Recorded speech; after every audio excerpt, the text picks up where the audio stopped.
Hey, good evening, everyone. And I'm glad you could join me for Late Night Coffee Talk. Surprise, right? I told you there was another one coming, and here it is, and we got it going on. So I hope you have your cup of coffee and ready to do this because we've had some great questions come in, right? Lots of great questions come in. So I'm gonna hammer some of those tonight, try to knock some of those out for you.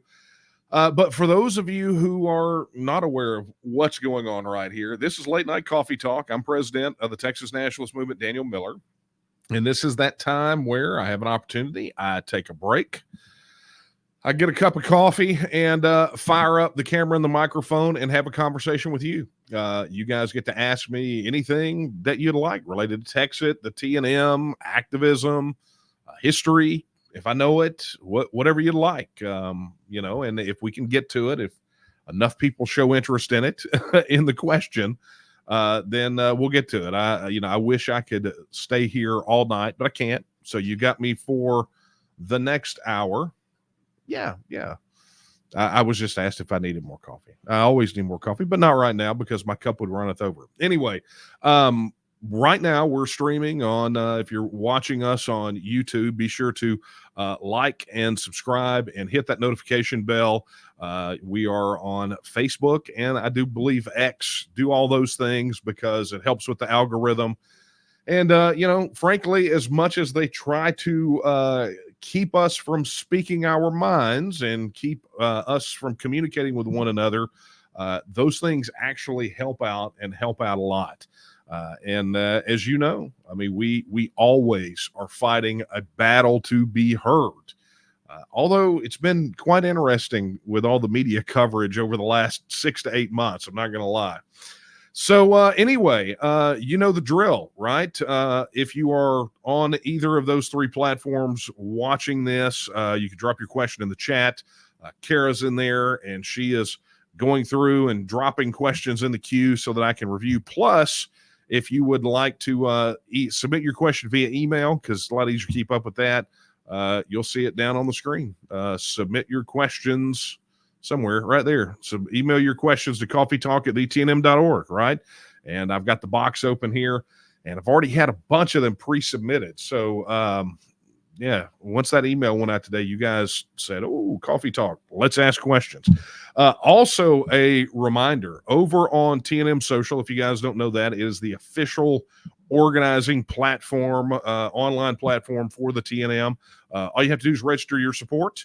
And you can go over there and you have your own profile, but you have groups. You can connect with people in your county, your House district, your Senate district, connect with other supporters that share some of your other interests. We've got a space over there for creators and for authors and for people who hunt and fish and for veterans and all that. So we actually spun up a group over there for Late Night Coffee Talk. So I have been, as people go in throughout the week and drop questions in there, I grab questions from there too. So we got them coming in from everywhere. You've got every opportunity to I actually have the chat open. I just added one to the queue myself because I saw it and read it and thought it was pretty awesome. Anyway, long story short, lots of different ways to get in touch with us. And tonight, if you stay all the way to the end, I'm going to show you something very cool that you can use in between these to get answers to your questions. So don't go anywhere. And guys, if I get a little carried away, somebody remind me in the chat before we end to show you guys this really, really, really cool thing. All right, let's get started. We've got, like I said, we got more than we could say grace over tonight, and I want to take as much time to answer these as possible. So right after the email went out announcing tonight, first question came in, and this is from Norm, Parts Unknown. Norm asks, with the Marxist administration in D.C. these days, if TEXIT were to occur, since I'm nearing retirement and was a federal employee who fought excessive waste in and graft in my position, what are the chances that I would still be able to receive my OPM retirement, Social Security, and Medicare? Norm, that is indeed the most asked question that we get. And I will tell you that the full answer for that is located on the website. If you go to texit.tnm.me, or you go to our main website and hit the link for the Texit section, that question's answered in detail. And just so you know, everyone right now is probably getting a big kick out of the fact that I'm starting off tonight answering the Social Security question, because we do get it so much. But the bottom line is, and it depends on the federal pension benefits you're talking about, but federal rules essentially say you don't have to be a resident to collect your federal pension benefits, right? You can, it's not state dependent, but nor is it dependent on you living in the United States.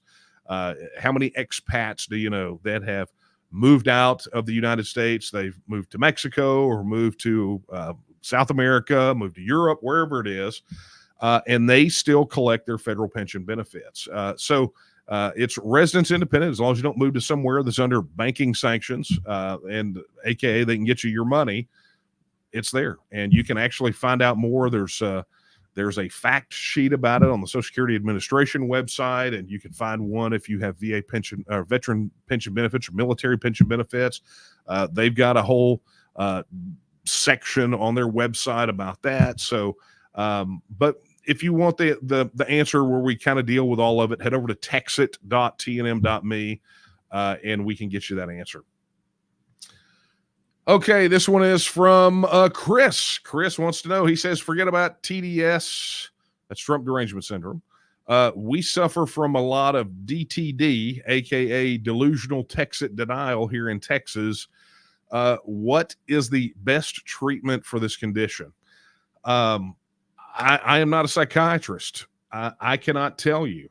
There are some people out there whose irrational fear of even discussing this issue, I think betrays some deep-seated psychological problems, right? I can tell you that when I was first introduced to this idea, I wasn't freaked out about it, right? I was open to exploring options to deal with the status quo, because let's be honest, if you think the federal government is broken, and you feel like that all the attempts to fix that brokenness have failed, then you have to have something really, really wrong with you to not want to explore a much better way, or a different way, or a way that you can at least accomplish, solve, or as we used to say in college debate, solve for the harms, right? If you present a plan and it doesn't solve for all the harms, or at least move you in the direction to solving for the harms, then it's not much of a plan, is it? Right? So, doing a lot of the same old is definitely not going to cut it. We've seen it. We've tried it. It's not going to work. And so Texas independence becomes an option worthy of discussion. And it's something that's attainable, right? We've seen it. We've seen independence happen around the world. The statistic I cite about how many countries there were post-World War II versus how many there are now. You could just go on and on. It is, even if for those of you out there that may not be sort of in the Texit camp yet, say, yes, I believe Texas should be independent, you should be able to at least admit that it's worthy of discussion, because all of the things that have been happening prior to Texit, other than Texit, don't solve any of your problems and have almost no chance of success. So when people say, well, Texit is so improbable, it's like, it's far more probable than anything that people put out there that says it's going to fix the system. It's going to fix the federal government. There's going to be this magical, mystical return to obeying the Constitution, the U.S. Constitution, and shrinking the federal government and putting it back in its box. And what you're talking about when you say that is about as delusional as you could possibly get. And that's just me being a pragmatist. So, Chris, I don't know the answer. I don't know what the treatment for this condition is. What I do know is there are about 2/3 of Texans out there that don't suffer from delusional Texit denial. And my personal treatment for the condition is, when people have it, is I don't answer a fool according to their folly. I don't waste time on people that are they're just not wired right, because there are enough people out there in Texas that want this to happen, that are simply waiting on their opportunity to vote on it or participate in helping get a vote on it. So that's where I spend my time and energy. Don't have time to waste on people that are just irrationally opposed to this issue. So, all right. Man, I'm blasting through these. All right, I tell you what, let's see if we can take one from the chat. Wow, we got some good ones tonight. Okay, here we go. Surfing USA says, what is your opinion on the proposed electoral system in Texas, which would allow rural residents to be represented by county? It's a great question, and I'm going to let me explain it first for folks who don't know what we're talking about. So there was a plank passed on the Republican Party platform this go around. We talk a lot about, there are really three that are super, super important to us that we help get through. But there were some others, and one, I mean, their platform is enormously long. But anyway, one of the planks, and I can't quote it verbatim. I wish I could have pulled it up really quickly, but I can't. Essentially calls for electing statewide officers like governor, lieutenant governor, ag commissioner, AG, and constitutional amendments, doing them not just by a simple majority vote, but by doing it essentially with a majority of counties, so that you would effectively have a 254 county electoral college, so that it's not a matter of just winning the popular vote. It's a matter of winning it in enough of the counties to make it count. And what this does, this tracks all the way back to really two things. Okay. Number one is the big rural urban divide that exists in Texas. There are a lot of rural counties that essentially don't feel like they are adequately represented. And that's especially true, even though, we have the districts drawn, and they're supposed to be equally, proportion on population. When it comes to things like constitutional amendments or statewide elected offices, those things are straight majority vote, right? And so the rural counties are feeling a little left behind. And that gets down to the second reason that this is a thing. A lot of people don't realize that about 78 to 80% of the registered voters in Texas live in somewhere between 32 and 35 counties, right? So you have about 30 to 35 counties that have the vast majority. I mean, well over a super majority of voters. And so, you take, say, those 35 counties out of the 254, and what you have is a lot of people that are spread out throughout Texas that feel like they don't have much of a voice. And you can even collapse that down further, right? You just go look at the population, the registered voters in Dallas County, Bexar County, and Harris County, right? Just those three alone can effectively dictate for the rest of the state. Now, that's not how the electoral system plays out when it comes to these things, but it very well could. Both of those things have really led to this prevailing desire. And I'll tell you, the first person that I saw espouse this sometime back was Dwayne Stovall. I don't know if you guys remember him or not, but he was the first person here in Texas that I saw really kind of arguing for this, pushing for it. And at that time, we said, hey, that's a great idea. At least let's explore it, if it's by county, if it's whatever that looks like. But I think it's definitely worthy of consideration. Now, I will tell you, when I ran for lieutenant governor in the last cycle, the very first public event that we had was in, I think it was Corsicana. I think Paul Roby helped set that up, I believe it was. And it was a great meeting, right? It was a great event. I got to speak to a handful of voters there, but literally the first question I got at the very first public event was about constitutional reforms related to this particular issue. Now, my take on it is this. There is, first off, it would take a constitutional amendment. So let's start with that, right? So you're looking at one, perhaps more constitutional amendments, but at least one constitutional amendment. And, constitutional amendments get passed quite frequently here in Texas, more so. But there is a potential here that we may need a kind of a full-blown sort of top-down review of the existing Texas Constitution. And I can tell you, Texans are fond of amending the Constitution one piece at a time, but are terribly averse to any notion that we should open it up for revamps. In fact, you want to go back to something that I mentioned in my book, the Deadwood Amendment, where back in the 1960s, they did a Texas constitutional cleanup. There was a lot of anachronistic language, things like that. And they basically did it, instead of having a constitutional convention, what they did was they proposed the changes via a very large amendment to the Constitution called the Deadwood Amendment. People could effectively say, yeah, strike this stuff and let's move on, right? So there are ways and mechanisms to do it.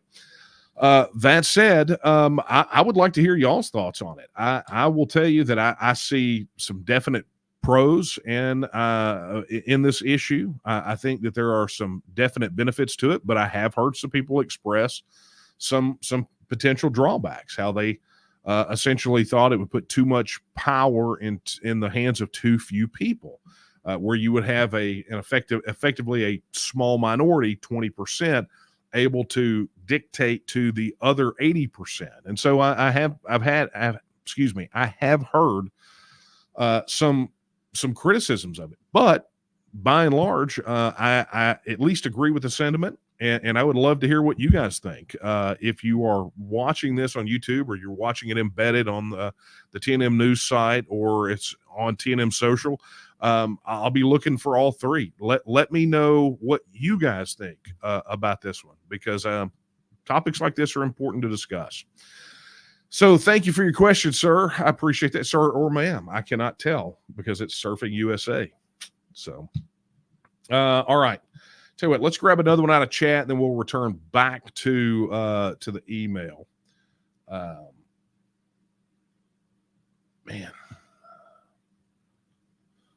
Okay, this is going to be a quick one. Schopenhauer. Okay. I know I am familiar with the name. The question is, are there any state reps that advocate for Texas nationalism? Here's my suggestion. Define Texas nationalism, which we have a definition for it. But if you're talking about state reps that advocate for Texans having a vote on their independence, I would draw your attention to the website taketexasback.com. It's a website from the TNM's Political Action Committee. And it consists of candidates and office holders that have signed what is called the Texas First Pledge, where they have pledged to uphold Article 1, Sections 1 and 2 of the Texas Constitution, and have pledged to do everything in their power to give Texans a vote on independence. And I would say that would be a good starting place for you right there. So thank you for your question. And that came in via X, formerly known as Twitter. What do you do, right? Okay, let's get back over here and let's take one from email. Man, these are flying tonight. Okay, this one is from Sam. Sam says, seems I recall you were recently on your way to be interviewed by Dr. Phil. Any idea when that might air? Sam, thank you for the question. And yes, indeed, I went, and it was not yesterday. Right? No, day before. It was not day before yesterday. It was last week. So it was last Monday, not this past one, but the one before. And I went to the studios up near Fort Worth and taped an episode of Dr. Phil Primetime. If you're familiar with Dr. Phil and his previous show on the networks, where it was more kind of self-help and relationship, that's not what this is. Dr. Phil Phil McGraw, you guys know who I'm talking about. He has launched his own TV network, so to speak, his own channel with his own programming, his own show. He's brought it all in-house called Merit Street Media. And he's got his show, Dr. Phil Primetime. He's brought over Steve Harvey. I think Nancy Grace is over there. I can't remember who all's on Merit Street. That's not important.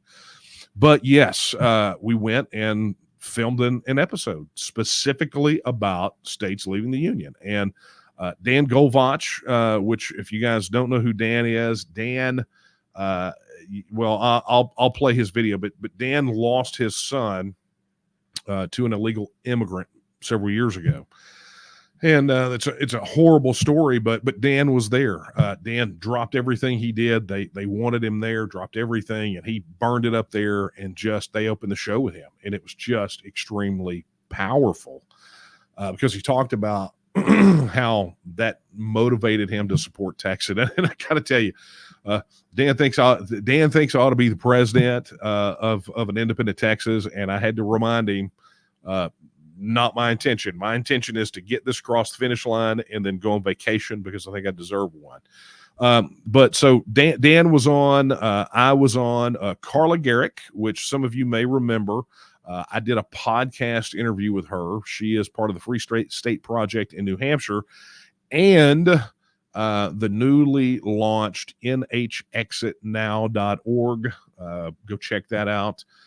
But yeah, I mean, Carla was there, so they flew her in from New Hampshire. It was great to have her on the show. Let me tell you what, anybody who wants to tussle with her on the issue of states leaving the Union, better bring a sack lunch because it's going to take you all day. Additionally, they had a journalist on who thinks that, the federal government is broken, but leaving is not the answer because somehow you can wave a magic wand and fix this. And then they had another author, which again, same thing in that wheelhouse. So anyway, yes. So Dr. Phil interview in the can. We are being told to expect it to air sometime around mid-month next month. So mid-July is when we should expect it to be done. And then after the show, there was discussion about having us back right before or right after the election in November. So stay tuned for that. As soon as we get an air date, we'll make sure to let everybody know. People have already said they want to have watch parties or whatever you want to do. Right. But anyway, start looking toward mid-July. And as soon as we get a definitive, we'll make sure to push it out there. So anyway, thank you for your question, Sam. Okay, let's do this. Let's go. See, I took two. Yeah, did I take one or two from? No. Yeah, I got another one here. Let's look.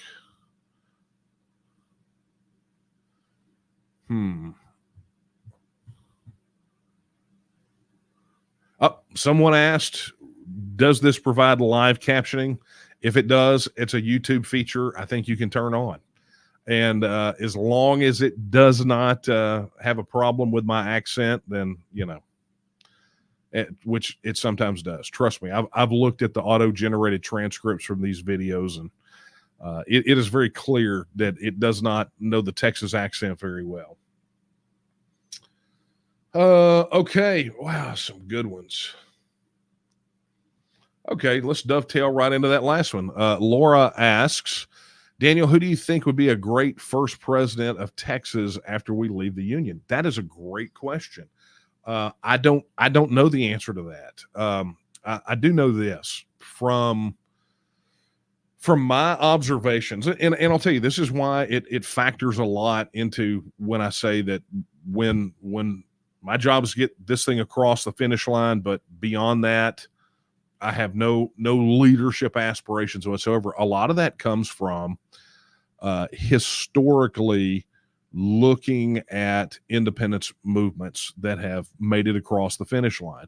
And I won't even take just independence. I'll talk about, I'll look at this through the lens of, totalitarian countries that have had a regime change, right? Where they had, democratic processes replace the regime. And there is always this tendency to take the person who got them liberated or get them across the finish line or got the and say, this is the person who should be the head of state. And I'm going to tell you, I don't agree with that decision. I don't think that's always the best solution.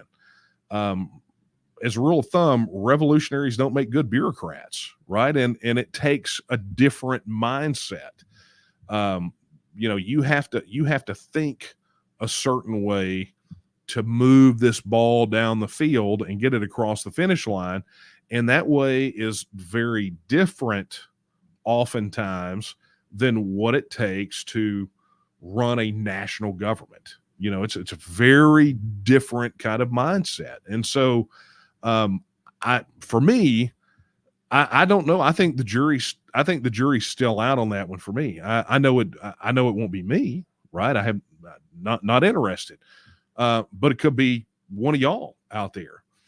I don't know how we even begin to quantify who's going to make a great president of Texas after we leave. I think that sort of thing will sort itself out. It will shake out in the wash. I will tell you this, by process of elimination, anyone who spoke out against Texas being independent or who sat silently by while a bunch of us did a bunch of work to get it done, probably should not be in the running for any office.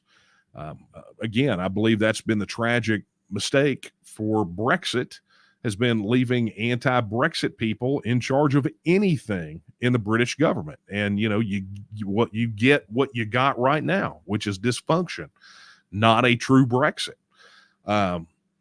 So I don't know. That's a good question. I know a lot of our folks will have this discussion from time to time. And hey, much like that other question, I would love to see who y'all think. I mean, I've seen names floated around.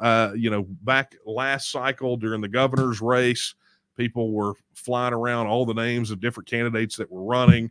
So I know y'all have some strong opinions on this. But I can tell you, I haven't made up my mind of what that looks like. I don't know that the right person has stepped forward to make themselves known.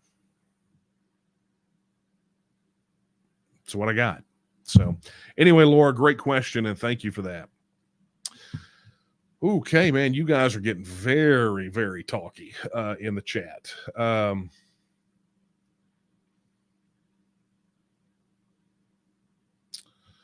Okay. Well, this dovetails in. So General Grant, interesting screen name for being on the old TEXIT broadcast tonight. But how would an independent Texas elect a leader? However, the Constitution says that we do it, right? You got to understand that the doctrine here is things are as they are until they change, right? In other words, the law is the law until the law is changed. You don't want vacuums. And so that's why I tell people a lot of times when you have the TEXIT vote, the vote and winning the vote is not TEXIT. The vote is part of the process of TEXITing, which is the process. TEXIT is the entire process that leads us to our goal, which is independence. And that's political, cultural, and economic independence. Okay. Sounds like I need to hold a class on Texas Nationalism 101. But that said, things are as they are until they change, right? So we will continue to have elections up until in the way that we're having them now, up until the time that the law is changed. And that will happen post-Texit, right? So we have the Texit vote. So let me rephrase. That will happen post-Texit vote. We're going to have to go in and deal with constitutional issues, statutory issues, international covenants, treaties, and agreements, and the negotiated issues with the federal government. And how that is chosen, if we're going to call them a president and a vice president or whatever we want, we got all the options on the table, but that will all come about as part of constitutional changes that have to be implemented after the Texit vote. So if you go look at the text of the Texas Independence Referendum Act and all those things that legislative committee has got to come up with plans for, when you see the constitutional issues, that's what we're talking about. So how would we elect a leader? However we choose to.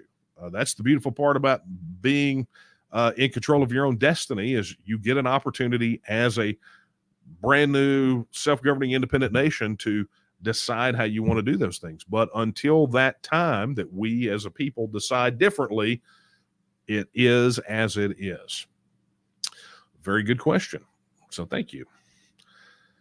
Okay. Michael says, how much support is coming out of West Texas? West Texas is generally a pretty good area per capita for us. There's plenty of support out there. I think someone recently did one of the breakdowns of some of the polling and found some hot spots that are out there in West Texas. But you can imagine, West Texans are, if Texans are independent minded, West Texans are doubly so. So we always would love to see more activity out there in West Texas. We don't have a shortage of support out there. What we have out there is a shortage of people willing to translate that support into leadership. And that's always a challenge for us. So if you're in West Texas, Michael, or if anybody out there is watching in West Texas, we need you, right? We need your help. If you want to make Texas into an independent nation, we need help. And it's not just West Texas, guys. West Texans don't think I'm picking on you. It's pretty much everywhere. In fact, if you want to go right now, go to local.tnm.me and pick your county and get stuck in. Okay. Okay. So good question. Thank you for that. Troy Jones. Okay. This is a political question. Okay. We can do those. Sorry, guys. Got to resituate. Troy Jones says, what are the chances that Dade Finley won't be Speaker of the House in the next legislative session? It's a great question. I do not know the answer as to whether he will or won't. I think there's a lot of jockeying happening right now. You saw it with these competing conservative pledges that are out there. There is a move afoot right now for the remainder of the Republican political establishment to establish cover in this next session. There are people that just don't learn lessons, right? It was a bloodbath for the incumbents. I mean, those guys, you got a whole new crop, not a whole new crop, but you've got a major chunk of people. And I'll tell you, this is probably the biggest turnover sort of rebellion in the Republican ranks since the Tea Party wave back in, what was that, 2010, right? In the 2010 election, maybe, that Tea Party wave, where you had a bunch of really sort of conservative, libertarian-leaning state reps come in and just, I mean, they did some pretty wild things. Interestingly enough, the longer they stayed in, the more attached to the establishment they got. That's just kind of the way that it works. That being said, Phelan says that he fully anticipates being the speaker next session. However, that being said, it really, I think, depends on how much the existing incumbents that survived hear from or feel pressure from the grassroots. Because, look, there was a message sent, and a lot of those guys that survived read the tea leaves, right? They understood that there is an uprising in the ranks.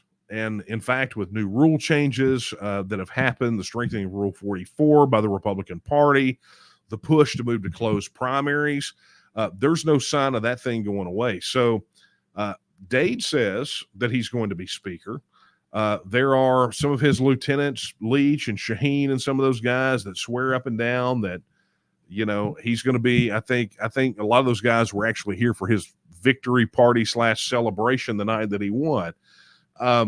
Those guys are clinging to that. But I think there are some names out there that people don't talk about a lot that are ours, that may be, you know, a little more middle of the road, a little more to the conservative end, but not some of the hard conservatives, that understand that, excuse me, to the people who showed up to the polls in the primaries and the runoffs, there are people that are understanding that Phelan is not going to be a popular choice. And the thing about these reps is they just got done with this issue. Look, they're up every 2 years, right? It's not like the senators who get a long stand. They're up every 2 years. So they're going to go into this next session. And if Phelan becomes the speaker again, that retribution from the voters that turned out and went buck wild in this last cycle is probably not going to die down, especially if you see some, maybe Biden gets reelected in November, right? Or you see some shenanigans related to that, and you have a weak, capitulating Texas House. They could, all the rest of them get swept out in the following cycle. So will he be? What are the chances? At this point, I'd put them maybe less than even. That's being generous. Anyway, thank you for that question, Troy. Excuse me. Okay. This is a good one. Actually alluded to this a moment ago. Cree, what do you think about other groups in the United States or other states in the United States seceding as well? Do you support it? 100%. But here's the deal. It's not that I support them seceding. It's that I support their right to have the discussion and have the vote. And if that's what they want to do as a people, then do so. And there had been some chatter that we've been, because look, we interface with New Hampshire and Alaska and the TEXIT guys, and we just made contact with a group in Florida. There's Louisiana that's spinning up. So we have communication with those, but there was an accusation lobbed, I don't know, a few weeks ago, that essentially our international engagement program was nothing more than going out there and just stirring up trouble and fomenting. So essentially it's like, no, you fundamentally misunderstand. The same question that we ask Texans is the same question that people in those other states should be asking their citizens. And it's this: if your state was currently an independent nation and had control over its immigration and border policy, its own currency and taxation policy, and its own military, had everything that nation states around the world have, and you were being asked to vote to join the union, knowing everything you know about the federal government, would you vote to join? Right? That's the question they should be asking themselves, because that's the question that helps you determine whether your interests as a state and as the people of that state are best being served by a continued relationship with Washington, D.C. And that question applies for everyone. And I also understand that there are people in states out there that are going to ask themselves that question and come to the conclusion and say, well, absolutely, we would join. There are states that are going to be like that. Texas is not one of them. And I think there are a lot of states out there. So we do communicate. We do coordinate. I mentioned Carla Garrick on Dr. Phil with us.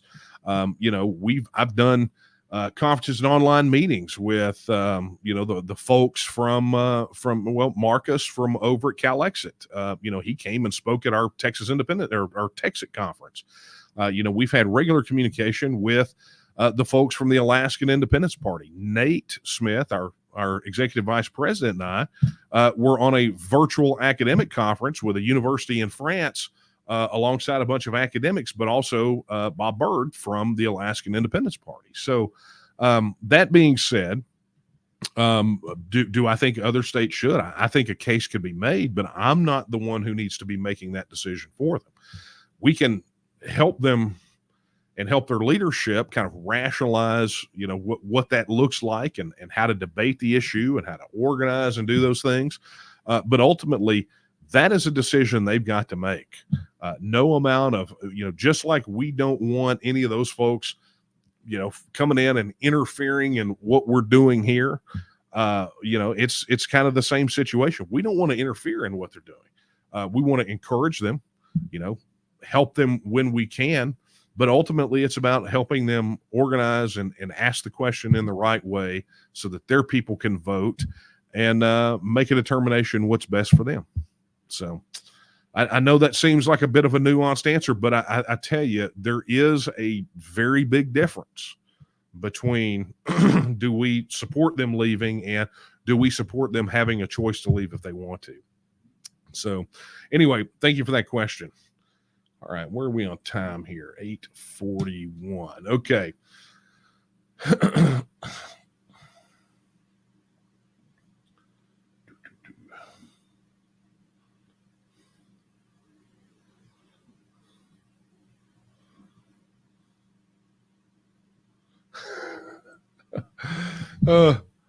No one here is gonna it's weird. No one, well, occasionally people ask about what's on the back. You guys know who Daphne is, right?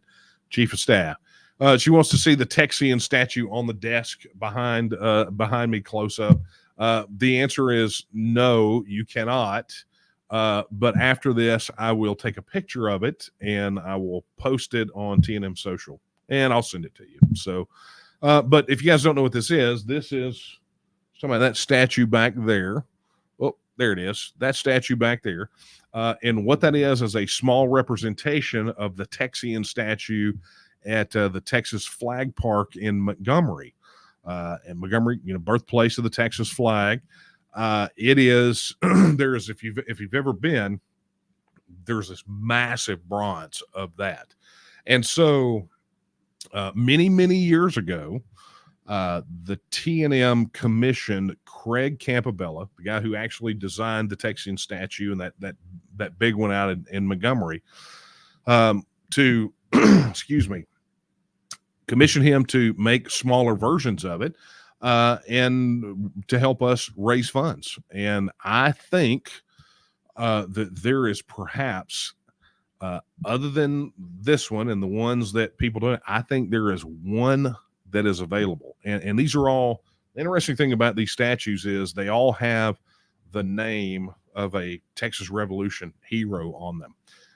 And so that's the cool thing. So they're limited, right? I mean, what we got is what we got. I don't know that Campobella even has the molds for them anymore. So anyway, long story short, I think there's exactly one.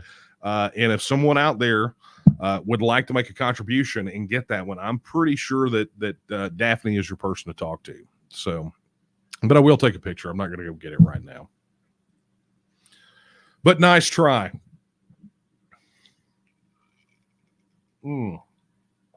Okay. Let's see. Let me check email one time. And I'm sorry for the coughing, guys. As you know, the weather has been kind of trash. Okay. All right. I'm going to take one more question and then I'm going to take y'all through a couple of things really quickly. And I'm just trying to find a really great one.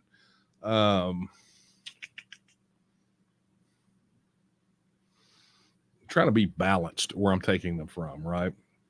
Actually, I'll take a couple of quick ones. So, Gary, I actually covered this one. So consider it answered. Will the Constitution be changed? Undoubtedly. Okay. John says, hi, Daniel. Do you think the Republic of Texas would have a central bank? I don't know. I think given the experience that Texans have had in relation to the Federal Reserve, there might be a certain aversion to an independent Texas having a central bank, especially when you're talking. A lot of people are talking now about the concept of decentralized finance.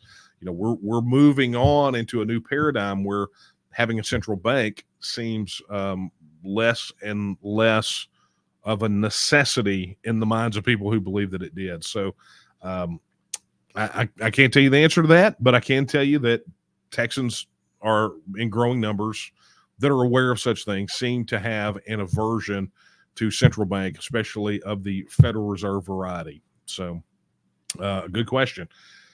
Actually, we kind of talked about this one too. Good evening, Daniel. Does the TNM have diplomatic relations with other non-recognized states and or other independence movements? Yeah, Keith, actually, I touched on this a little bit a moment ago. But we don't deal with state actors, right? That's a technical term. We do not deal with foreign governments of any type. That is a bunch of bull crap peddled by people who want to trash us and see Russia hiding underneath every bush. But what we do is we work and communicate with independence movements. With I mentioned several: Cal Exit, New Hampshire Exit, the people in Florida, which is going to be called Flexit, I bet. The Free Louisiana people, the Alaskan Independence Party. We work, communicate with people up in Alberta. The big hullabaloo recently about when we made the announcement that we were going to start coordinating with the independence movement in the 9 northern Mexican states.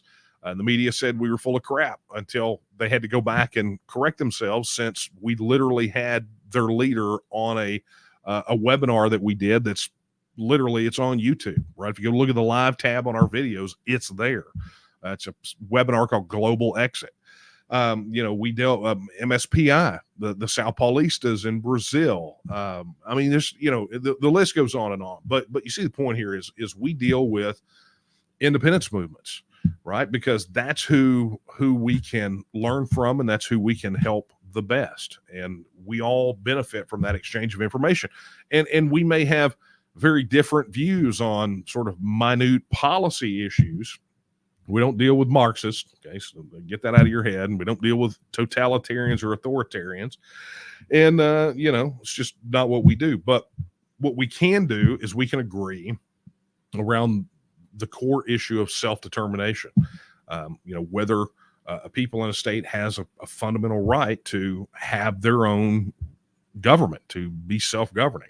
And so that's where the kinship comes in. I said one question. I think I'm 3 deep now. All right. Let me do this because we are running out of time. So I wanted to share this with you guys. I remembered nobody even had to remind me in the chat, although some of you probably are right now. I mentioned earlier that if you didn't get your question answered, there is a good way to be able to make that happen. Okay. And so what I'm going to do is I'm going to show you this. Let's go here. There it is. Look at this. By the way, hopefully you guys are loving the new website design. But for those of you who have not seen it before, this is tnm.me, right? This is the website. And this is where you're going to find all kinds of great things in relation to the TNM. All right. So I'm going to show you something real quick. So just real quick tour so you guys can see it. Everything is much simpler now than it was to find. Always up-to-date count of registered supporters. For those of you out there who still cannot grasp the difference between members and supporters, not worth explaining tonight, but this is our current supporter count. Those are people who have registered their support with the TNM. You can always go see our tally for public events and a running tally of how many volunteers that we have. We've split everything into nice sections. Our process has always been information, organization, and action. Here you can find it. This website is a jump-off point for all of our subsites.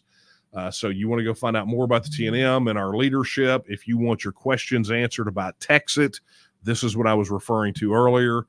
You can always go to our news site. This is where we post all the news for the TNM. If you run an organization and you want to book a speaker, you have the ability to do that. And for those of you that are registered supporters, you can go to the TNM Academy. That's all of our online courses that are available on TNM Social. And then, of course, we have our research library. It's you can search it all day, but the information on it is members only. So if you want access to the research library and to those materials, you have to become a member of the TNM.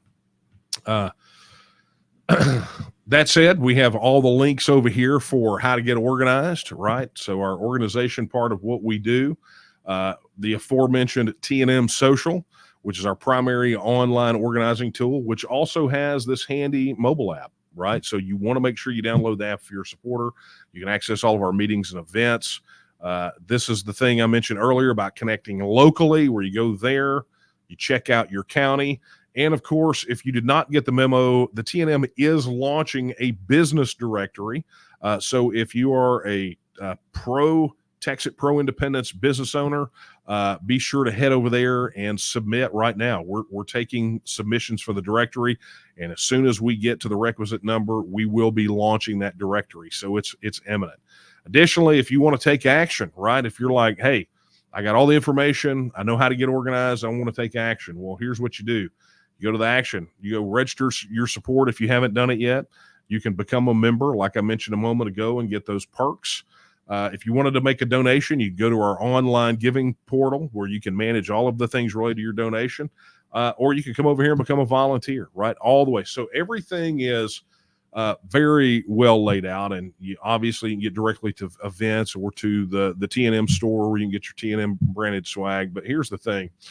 And this is what I want to leave you with. If you have questions, obviously, if you have a TEXIT question, you can head over to the TEXIT section that I mentioned a moment ago, where you can search and you can find that. But beyond that, if you have a question, if you have a challenge related to the website, you can go to support. If you're media, you can go here, request speaker. Here's your something else. So on the contact page, here's a form. If you have a TEXIT question, you can submit it here.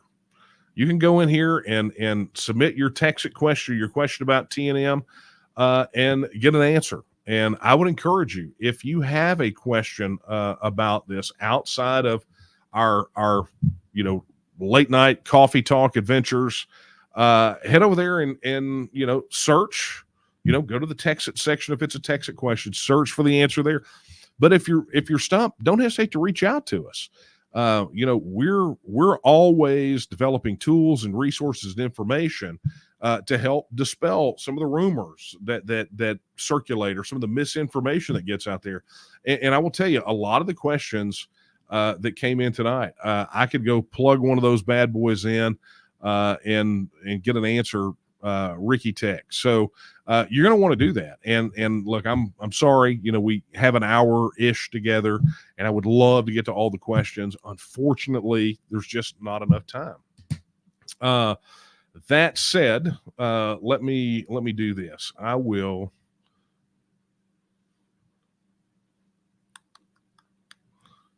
take this last question.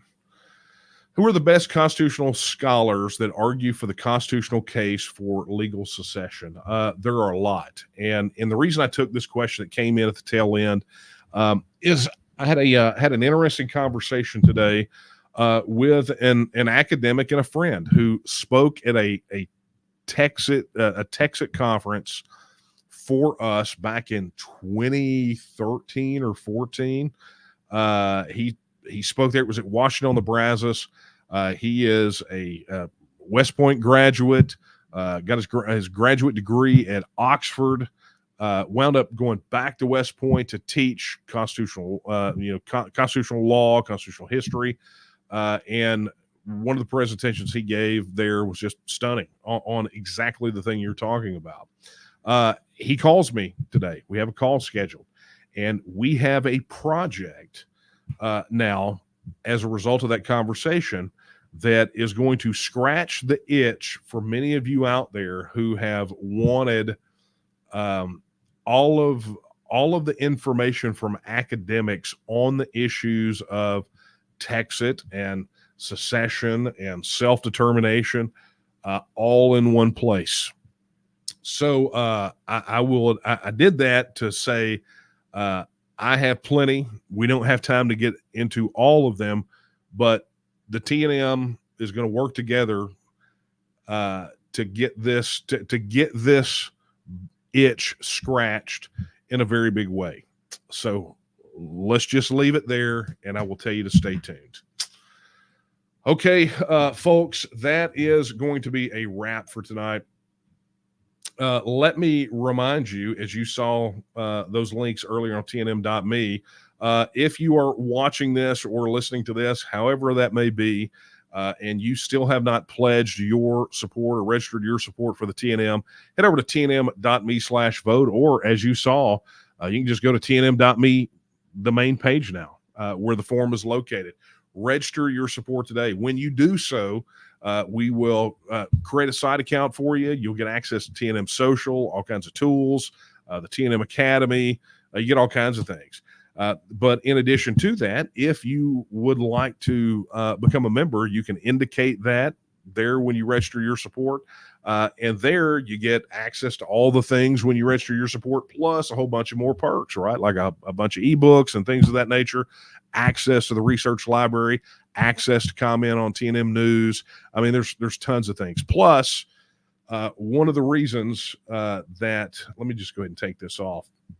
One of the reasons there has been a lot of time between these late night coffee talks and why it's been a while since you've seen a podcast episode of Texas News is we're reshuffling some of the content. And one of the things that's getting ready to happen is you're about to get the Texas News podcast again. You were about to get late night coffee talk on a regular basis, but you were also about to get another one that is exclusively for members called the TEXIT Insider. Yes, it has the same name as our email newsletter that goes out on Wednesdays, but it is going to be the deep dive. It's going to be the deep dive behind the scenes. It's going to be a lot more relaxed, and we're going to have a mix of guests, deep dives on very specific topics. So, we have a question. Somebody asked something about the military, or, is this going to lead to we'll be able to deep dive on those things. We'll be able to bring in guests to discuss these on a panel, but it's going to be 100% for members of the TNM. So stay tuned for all of those announcements, the return of the Texas News podcast, late night coffee talk on a regular schedule, and the addition of this third members only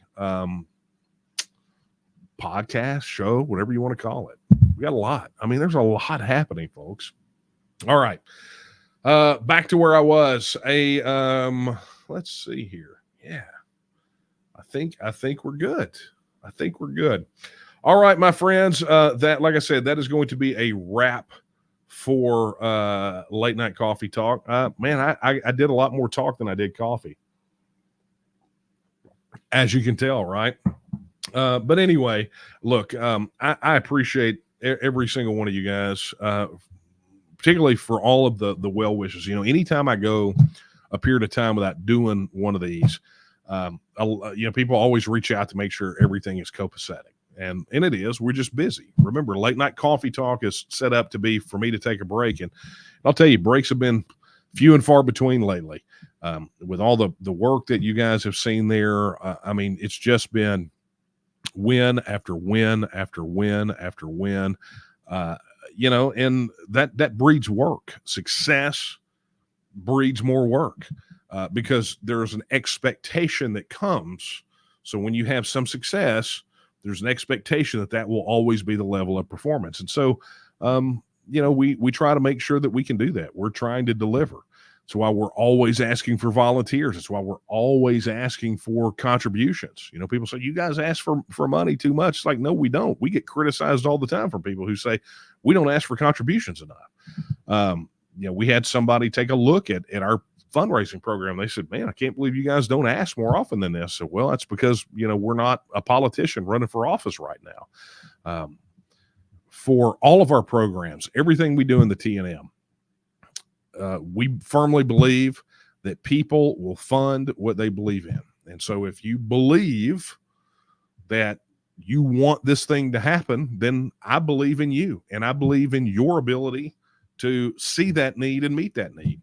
It's how we've been for a long time. And yeah, sometimes it's down times because the economy can suck from time to time. But at the end of the day, I put my faith in you. I put my faith in I'm turning over. I'm working hard to be able to put the question in your hands to answer, should the state of Texas reassert its status as an independent nation?